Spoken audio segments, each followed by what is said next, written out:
आपने कभी सोचा है पहला 1 करोड़ कमाना इतना मुश्किल क्यों माना जाता है? क्यों हर सक्सेसफुल इन्वेस्टर जैसे चार्ली मंगर या वॉरेन बफेट यही कहते हैं, the first million is the hardest. सच क्या है? क्या इसमें कोई सीक्रेट फॉर्मूला है या सिर्फ बोरिंग डिसिप्लिन? आज इस वीडियो में हम मोटिवेशन नहीं, रियल स्ट्रेटेजी समझेंगे। कैसे जीरो से स्टार्ट करके माइंडसेट, लीवरेज और पेशेंस से पहला 1 करोड़ बनाया जाता है। Part 1, hard truth nobody tells you. Charlie Munger किसी रिच फैमिली से नहीं थे। वो किसी सिल्वर स्पून के साथ पैदा नहीं हुए थे। न उनके पास कोई इनहेरिटेड एम्पायर था, न कोई पावरफुल बैकग्राउंड। वो भी उन्हीं लोगों में से थे जो मिडिल क्लास रियलिटी से आते हैं, जहां हर डॉलर की वैल्यू होती है। उन्होंने शुरुआत की ग्रोसरी स्टोर में काम करके, बफेट सॉन में। हाँ, वही स्टोर जो बाद में जुड़ा वॉरेन बफेट के परिवार से। 12-12 घंटे काम, सप्ताह दर सप्ताह, और बदले में मिलते थे सिर्फ $2 पर डे। आज के हिसाब से वो रकम बहुत छोटी लगती है, लेकिन उस समय भी वो कोई बड़ी कमाई नहीं थी। और यहीं से शुरू हुआ पहला ब्रूटल लेसन। उन्होंने देखा, दिन भर खड़े रहो, शेल्फ भरो, कस्टमर संभालो, कैश काउंट करो, लेकिन दिन के अंत में इनकम लगभग वही रहती है। तब उनके दिमाग में एक बात बैठ गई, hard work alone doesn't scale. अगर आपकी इनकम सिर्फ आपके घंटों पर डिपेंड करती है, तो आपकी अर्निंग की लिमिट भी आपके 24 घंटों से बंधी है। आप 8 घंटे काम कर सकते हो, 10 घंटे कर सकते हो, 12 घंटे भी कर सकते हो, लेकिन 24 से ज्यादा नहीं। यही वो इनविजिबल सीलिंग है जो सिर्फ मेहनत से पैसा कमाने वालों को रोक देती है। अब इसे नंबर से समझते हैं। अगर आपके पास 5,000 हैं और आप 20% रिटर्न कमा लेते हो, तो कितना बढ़ा? 1,000। 1,000 से क्या बदलता है? ना आपकी लाइफ सिक्योर होती है, ना कोई बड़ा डिसीजन पॉसिबल होता है, ना फियर कम होता है। अब वही कैलकुलेशन 1 करोड़ पर करो। 20% रिटर्न, 20 लाख। 20 लाख सिर्फ नंबर नहीं है, वो ऑप्शंस है, वो सेफ्टी है, वो ब्रीदिंग स्पेस है। यही गेम बदलता है। गेम मेहनत से नहीं बदलता, गेम बेस से बदलता है। जब बेस छोटा होता है तो ग्रोथ इनसिग्निफिकेंट लगती है। जब बेस बड़ा होता है तो वही परसेंटेज एक्सप्लोसिव इंपैक्ट देता है। चार्ली मंगर ने बहुत जल्दी समझ लिया था कि जिंदगी का असली लक्ष्य सिर्फ इनकम कमाना नहीं है, लक्ष्य है कैपिटल बेस बनाना। क्योंकि कैपिटल बेस बनते ही कंपाउंडिंग मीनिंगफुल हो जाती है। छोटे नंबर्स पर कंपाउंडिंग थ्योरी लगती है, बड़े नंबर्स पर कंपाउंडिंग पावर बन जाती है। यही रीजन है कि पहला 1 करोड़ इतना मुश्किल लगता है, क्योंकि इस फेज में रिटर्न स्लो लगते हैं, प्रोग्रेस इनविजिबल लगती है, एफर्ट ज्यादा और रिजल्ट कम दिखता है, पेशेंस टूटने लगता है। आपको लगता है इतनी मेहनत कर रहा हूं फिर भी लाइफ क्यों नहीं बदल रही? लेकिन सच यह है, आप फाउंडेशन बना रहे होते हो। फाउंडेशन बोरिंग होता है, विजिबल नहीं होता, लेकिन वही बिल्डिंग को संभालता है। पहला करोड़ ग्लैमरस नहीं होता, वो ग्राइंड होता है। आप खर्च काटते हो, आप टेम्पटेशंस इग्नोर करते हो, आप शॉर्ट टर्म थ्रिल छोड़ते हो, आप कंपैरिजन बंद करते हो, और धीरे धीरे बेस बिल्ड होता है। लोग पूछते हैं, रिच बनने का सीक्रेट क्या है? सीक्रेट सिंपल है, पहले अपने नंबर्स को मीनिंगफुल बनाओ। जब तक बेस छोटा है, परसेंटेज का फायदा नहीं दिखेगा, लेकिन जिस दिन बेस बड़ा हो गया, परसेंटेज आपका सर्वेंट बन जाएगा। चार्ली मंगर ने यह ग्रोसरी स्टोर में सीखा था कि मेहनत जरूरी है, लेकिन सिर्फ मेहनत काफी नहीं है। अगर आप सिर्फ टाइम बेच रहे हो तो आप इनकम कमा रहे हो। अगर आप कैपिटल बिल्ड कर रहे हो तो आप फ्यूचर खरीद रहे हो। और यही वो हार्ड ट्रूथ है जो बहुत कम लोग समझते हैं। गेम वहीं बदलता है जहां बेस बड़ा होता है, और बेस बड़ा होता है कंसिस्टेंट सेविंग, स्मार्ट इन्वेस्टिंग और बोरिंग डिसिप्लिन से। यही पहला कदम है पहले 1 करोड़ की तरफ। Part 2, pain builds power. Charlie Munger की जिंदगी 1950 के दशक में सचमुच टूट गई थी। ऊपर से देखने पर वो एक एजुकेटेड लॉयर थे, Harvard graduate, bright future, respectable career, लेकिन जिंदगी सीवी नहीं देखती। पहले डिवोर्स, एक इमोशनल शॉक, घर बिखर गया, रिश्ते टूट गए, अंदर से कॉन्फिडेंस हिल गया। और जब इंसान इमोशनली स्टेबल नहीं होता तो हर दूसरा प्रॉब्लम डबल भारी लगने लगता है। लेकिन असली तूफान अभी बाकी था। उनके 8 साल के बेटे को ल्यूकेमिया डायग्नोज हुआ। एक पिता के लिए इससे बड़ा डर कोई नहीं होता। Hospital visits, test, reports, doctor की गंभीर आवाज, और उस समय मेडिकल इंश्योरेंस भी नहीं था। हर ट्रीटमेंट, हर इंजेक्शन, हर हॉस्पिटल बिल उनकी पॉकेट से जा रहा था। दिन में वो काम करते थे, रात में हॉस्पिटल में बैठते थे, इमोशनली टूटे हुए, फिजिकली थके हुए, फाइनेंशियली ड्रेन्ड। धीरे धीरे सेविंग्स खत्म हो गई। जो कुछ जमा था वो इलाज में चला गया। वो फाइनेंशियली लगभग जीरो पर आ गए। सोचिए, एक तरफ बेटे की बीमारी, दूसरी तरफ बिल्स, तीसरी तरफ फ्यूचर की अनसर्टेनिटी। इसी फेज में उन्होंने एक ब्रूटल रियलाइजेशन किया। If you don't have a base, life stage fragile. Fragile यानी नाजुक। जिंदगी बाहर से स्टेबल दिख सकती है, अच्छी डिग्री, अच्छी जॉब, रिस्पेक्टेबल इमेज, लेकिन अगर आपके पास फाइनेंशियल बेस नहीं है तो एक अनएक्सपेक्टेड इवेंट सब कुछ हिला सकता है। इमरजेंसी फंड नहीं, एसेट्स नहीं, पैसिव इनकम नहीं, तो हर प्रॉब्लम आपको जीरो लाइन पर ला सकती है। और यही उनके साथ हुआ। उन्होंने महसूस किया कि इनकम और वेल्थ अलग चीजें हैं। इनकम आती है और खर्च हो जाती है, वेल्थ बचती है और आपको बचाती है। उस दौर में उनका वेट कम हो गया, स्ट्रेस बढ़ गया, मेंटल प्रेशर एक्सट्रीम था, लेकिन इसी दर्द के बीच उनके अंदर क्लैरिटी पैदा हुई। उन्होंने समझा कि फाइनेंशियल सिक्योरिटी ऑप्शनल नहीं है, यह लग्जरी नहीं है, यह सर्वाइवल टूल है। लोग सोचते हैं पहला 1 करोड़ स्टेटस के लिए होता है, बड़ी कार, लग्जरी लाइफस्टाइल, कंफर्ट, लेकिन असली सच यह है, पहला 1 करोड़ लग्जरी नहीं देता। पहला 1 करोड़ स्टेबिलिटी देता है। स्टेबिलिटी का मतलब क्या? अगर घर में मेडिकल इमरजेंसी हो तो पैनिक ना हो, अगर जॉब चली जाए तो लाइफ कोलैप्स ना हो, अगर मार्केट क्रैश हो तो स्लीप डिस्टर्ब ना हो। जब बेस नहीं होता तो हर छोटी घटना भी बड़ी लगती है, जब बेस होता है तो बड़ी घटनाएं मैनेजेबल लगती हैं। चार्ली ने समझा कि पैसा सिर्फ अर्निंग का खेल नहीं है, पैसा प्रोटेक्शन का खेल है। Protection against fear, protection against uncertainty, protection against helplessness. उन्होंने महसूस किया कि फ्रेजाइल लाइफ में फ्रीडम पॉसिबल नहीं है। अगर आप हमेशा डर में जी रहे हो कि अगर यह हो गया तो क्या होगा, अगर वो हो गया तो क्या होगा, तो आप बोल्ड डिसीजन नहीं ले सकते और फ्रेजाइल लाइफ में ग्रोथ स्लो रहती है। उन्होंने यह भी देखा कि इमोशनल पेन और फाइनेंशियल स्ट्रेस मिलकर इंसान को तोड़ देते हैं। लेकिन अगर फाइनेंशियल बेस हो तो कम से कम एक टेंशन कम होती है। दर्द कम नहीं होता, लेकिन डर कम हो जाता है। यही फर्क है। पहला 1 करोड़ आपको इंसेंसिटिव नहीं बनाता, वो आपको प्रिपेयर्ड बनाता है। Prepared for shocks, prepared for downturns, prepared for uncertainty. उस समय चार्ली के पास चॉइस नहीं थी, उन्हें पेन सहना पड़ा, लेकिन उसी पेन ने उनके अंदर फाइनेंशियल डिसिप्लिन की आग जला दी। उन्होंने ठान लिया कि अब जिंदगी फ्रेजाइल नहीं रहेगी, अब बेस बनेगा, अब इमरजेंसी उन्हें डिस्ट्रॉय नहीं करेगी। और यहीं से माइंडसेट बदल गया। पहले वो अर्निंग पर फोकस थे, अब वो फाउंडेशन पर फोकस्ड हो गए। पहले वो इनकम देखते थे, अब वो नेटवर्थ देखने लगे। पहले वो सैलरी सोचते थे, अब वो सिक्योरिटी सोचने लगे। दर्द ने उन्हें वीक नहीं बनाया, दर्द ने उन्हें अवेयर बनाया। और अवेयरनेस ही पावर है, क्योंकि जब तक इंसान पेन फील नहीं करता वो चेंज की अर्जेंसी नहीं समझता। चार्ली ने उस फेज में एक चीज डीपली समझ ली, फाइनेंशियल फ्रीडम एक्साइटमेंट से नहीं आती, फाइनेंशियल फ्रीडम प्रिपरेशन से आती है। और प्रिपरेशन शुरू होती है बेस से। Emergency fund, assets, capital cushion. बिना बेस के लाइफ फ्रेजाइल है, बेस के साथ लाइफ स्टेबल है, और स्टेबिलिटी ही पहला स्टेप है रियल फ्रीडम की तरफ। पहला 1 करोड़ ट्रॉफी नहीं है, पहला 1 करोड़ शील्ड है। एक शील्ड जो आपको गिरने से नहीं रोकता, लेकिन गिरकर टूटने से बचाता है। यही दर्द आगे चलकर उनकी स्ट्रेंथ बना। पेन बिल्ड्स पावर, और पावर आती है जब आप फ्रेजिलिटी को पहचानते हो और उसे खत्म करने का फैसला लेते हो। Part 3, smart leverage versus blind risk. Charlie Munger ने बिजनेस शुरू किया, ट्रांसफॉर्मर कंपनी।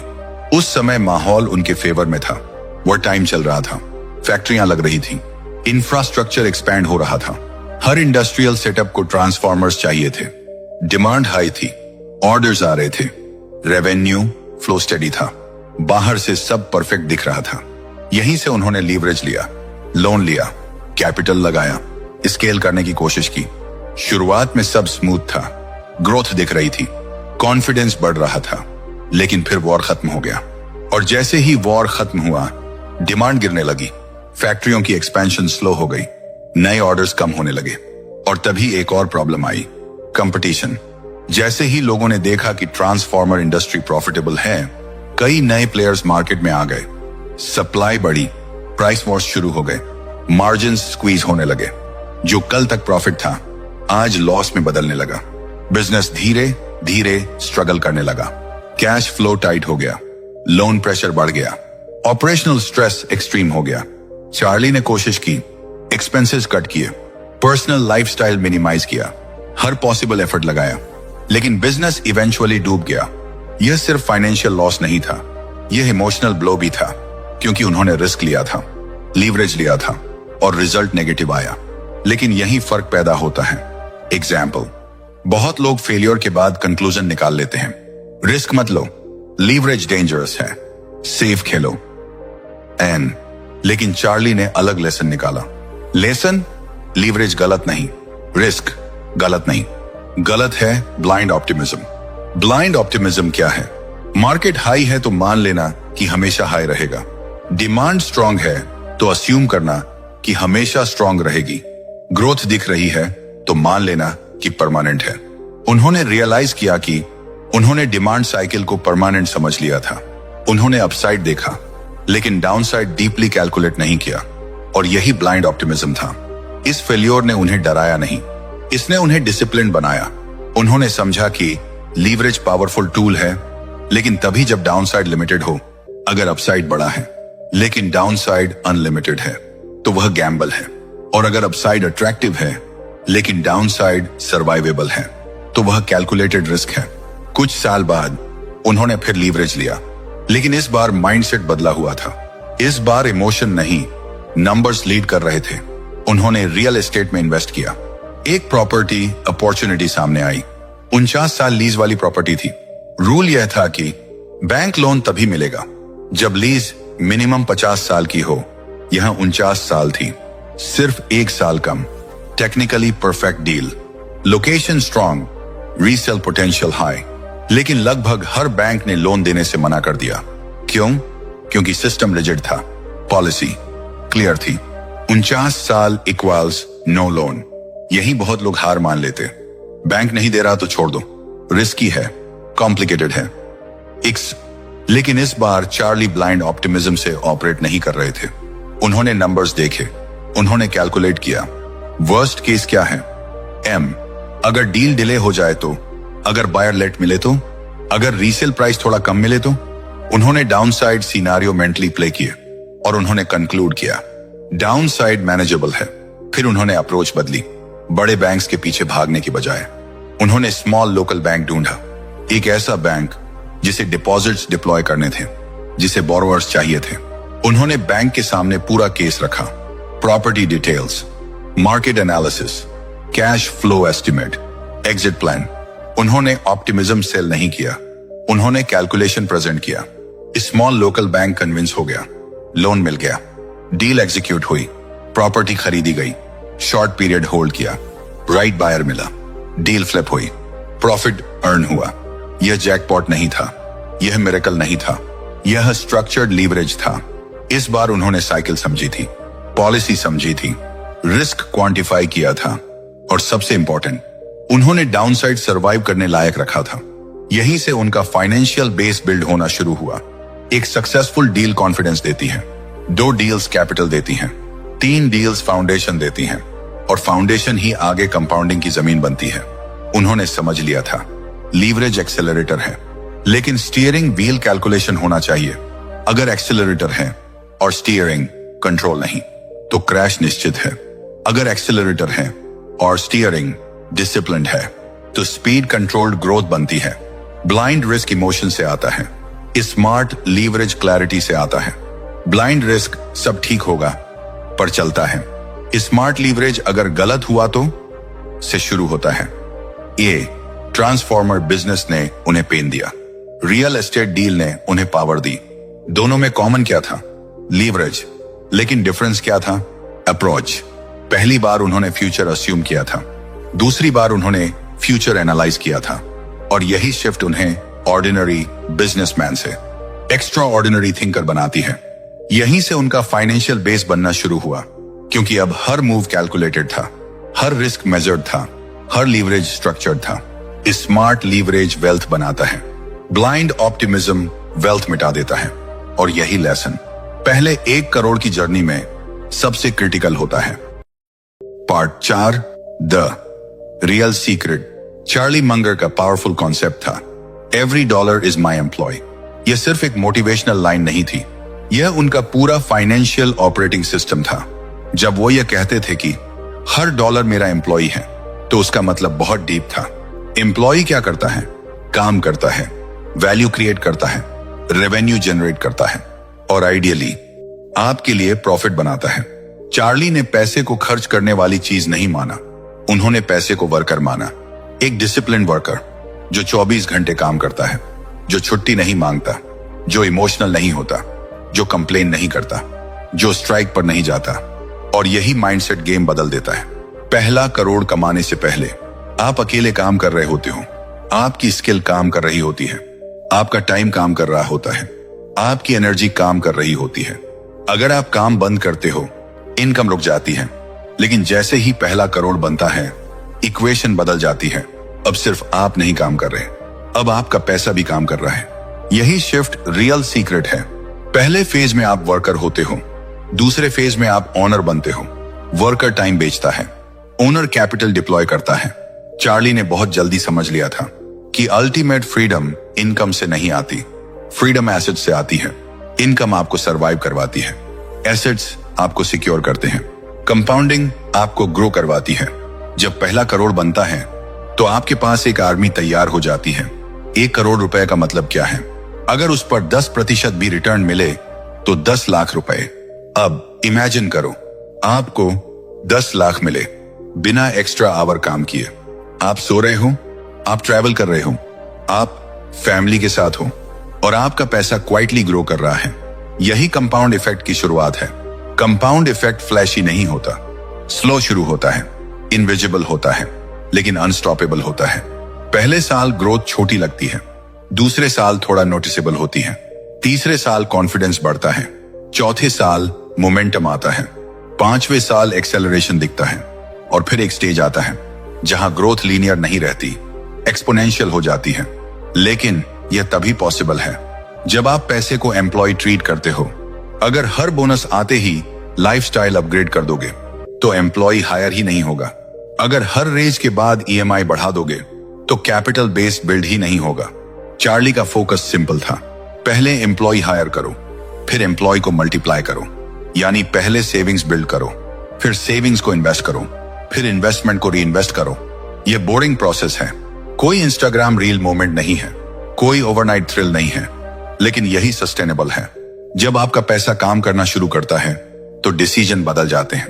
पहले आप सोचते हो मुझे यह काम करना ही पड़ेगा, अब आप सोचते हो क्या मैं यह काम करना चाहता हूं। पहले सर्वाइवल मोड होता है, अब चॉइस मोड होता है। पहले फियर डोमिनेट करता है, अब क्लैरिटी डोमिनेट करती है। चार्ली ने एक और बात डीपली समझी थी, अगर आपका पैसा आइडल पड़ा है तो वह अनएम्प्लॉयड है, और अनएम्प्लॉयड एम्प्लॉय वैल्यू क्रिएट नहीं करता। इसलिए उन्होंने हमेशा कैपिटल एलोकेट करने पर फोकस किया, आइडल कैश नहीं, प्रोडक्टिव कैश। लेकिन प्रोडक्टिव का मतलब रेकलेस नहीं, calculated, long term oriented, patience based. यही कंपाउंड इफेक्ट है। कंपाउंड इफेक्ट सिर्फ इंटरेस्ट नहीं है, कंपाउंड इफेक्ट डिसिप्लिन है, कंपाउंड इफेक्ट डिलेड ग्रेटिफिकेशन है, कंपाउंड इफेक्ट रीइन्वेस्टमेंट माइंडसेट है। पहला करोड़ माइलस्टोन नहीं है, वह लॉन्च पैड है, वह उस फेज की एंट्री है जहां आपकी मेहनत अकेली नहीं रहती। अब आपका पैसा आपके साथ मार्च करता है, ईच कॉन्स मैस्टाग्राम। और जैसे जैसे कैपिटल बढ़ता है, एम्प्लॉय फोर्स बढ़ती है। 1 करोड़ एक level, 5 crore bigger force, 10 crore equal financial engine, 20 crore equals self sustaining system. लेकिन शुरुआत वही है, पहला करोड़। जब तक बेस नहीं है, कंपाउंड इफेक्ट मीनिंगफुल नहीं है। जब बेस है तो टाइम आपका पार्टनर बन जाता है। Time plus capital exponential power. और यही रियल सीक्रेट है, रिच बनने का नहीं, इंडिपेंडेंट बनने का। क्योंकि जब आपके पास इनफ एम्प्लॉय होते हैं तो आप मजबूरी में काम नहीं करते, आप पर्पस से काम करते हैं। पहला करोड़ आपको सेलिब्रेट करने के लिए नहीं मिलता, पहला करोड़ आपको एम्पावर करने के लिए मिलता है। उसके बाद आपकी मेहनत ऑप्शनल नहीं होती, लेकिन प्रेशर ऑप्शनल हो जाता है। और यही कंपाउंड इफेक्ट की असली शुरुआत है। जब एवरी डॉलर आपका एम्प्लॉय बन जाता है, तब लाइफ धीरे धीरे फ्रेजाइल से स्टेबल और स्टेबल से पावरफुल बनती है। Part 5, practical blueprint. अब सबसे बड़ा सवाल सामने आता है, हम कैसे कमाएं पहला 1 करोड़? थ्योरी सुनना आसान है, इंस्पिरेशन लेना आसान है, लेकिन एग्जीक्यूशन, वहीं असली गेम शुरू होता है। पहला करोड़ इमोशनल नहीं होता, पहला करोड़ प्रैक्टिकल होता है। और प्रैक्टिकल चीजें ग्लैमरस नहीं होती, क्लियर होती हैं। Step 1, right your goal. Specific target लिखो। मुझे अमीर बनना है, यह गोल नहीं है। मुझे फाइनेंशियल फ्रीडम चाहिए, यह भी वेग है। क्लियर लिखो। 1 करोड़ कब, कितने साल में, किस सोर्स से? एक्टिव इनकम से, बिजनेस से, इन्वेस्टमेंट से, मल्टीपल स्ट्रीम से। Without clarity no direction. अगर डेस्टिनेशन क्लियर नहीं है तो कोई भी रोड सही लगेगी, और जब कोई भी रोड सही लगे तो अक्सर आप कहीं नहीं पहुंचते। गोल लिखने से मैजिक नहीं होता, लेकिन फोकस एक्टिवेट होता है। अगर आपने डिसाइड किया 5 साल में 1 करोड़, तो ऑटोमेटिकली ब्रेन कैलकुलेशन शुरू करेगा। 1 करोड़ 5 साल 20 लाख पर ईयर, 20 लाख 12 लगभग 1.7 लाख पर मंथ। अब करोड़ माउंटेन नहीं रहा, मंथली टारगेट बन गया। यही क्लैरिटी पावर है। स्टेप 2, नंबर्स गेम समझो। 1 करोड़ इमोशनल टारगेट नहीं है, मैथमेटिकल टारगेट है। इसे ब्रेक करो। 1000 जार 10, 0 लोग 5000, 2000 लोग 10, 0 0, 1000 लोग 1 लाख छर, 100 लोग। अब सोचो आपकी स्किल किस मॉडल में फिट होती है। अगर आप बिगिनर हो तो 1 लाख टिकट प्रोडक्ट बेचना मुश्किल होगा, लेकिन 1000 या 2000 का प्रोडक्ट पॉसिबल है। पहले टारगेट डिफाइन करो, फिर रिवर्स इंजीनियर करो। मनी फीलिंग्स से नहीं बनता, वॉल्यूम 0 वैल्यू से बनता है। Step 3, solve a real problem. सबसे बड़ी गलती, मैं क्या बेचूं? सही सवाल है। लोग किस प्रॉब्लम से परेशान हैं? लोग प्रोडक्ट नहीं खरीदते, सॉल्यूशन खरीदते हैं। वेट लॉस में ट्रांसफॉर्मेशन बिकता है, करियर ग्रोथ में अपॉर्चुनिटी बिकती है, फाइनेंशियल क्लैरिटी में रोड मैप बिकता है।